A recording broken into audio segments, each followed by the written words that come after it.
How to check recently viewed activity on Wayfair. In this video, I'm going to show you how you can easily know it. First of all, open the application.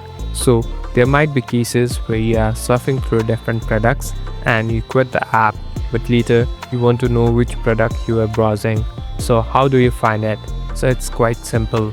Here on the right bottom, simply tap on this account button, and here you'll be able to find a section called recently viewed. Simply tap on recently viewed.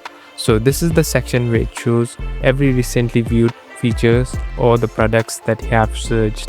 Now you can find everything here.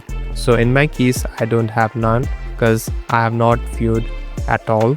So in your cases, if you have searched for products or even went to the detail page, everything will pop up here and you can easily browse through them. Thank you for watching this video. I hope this video will help you.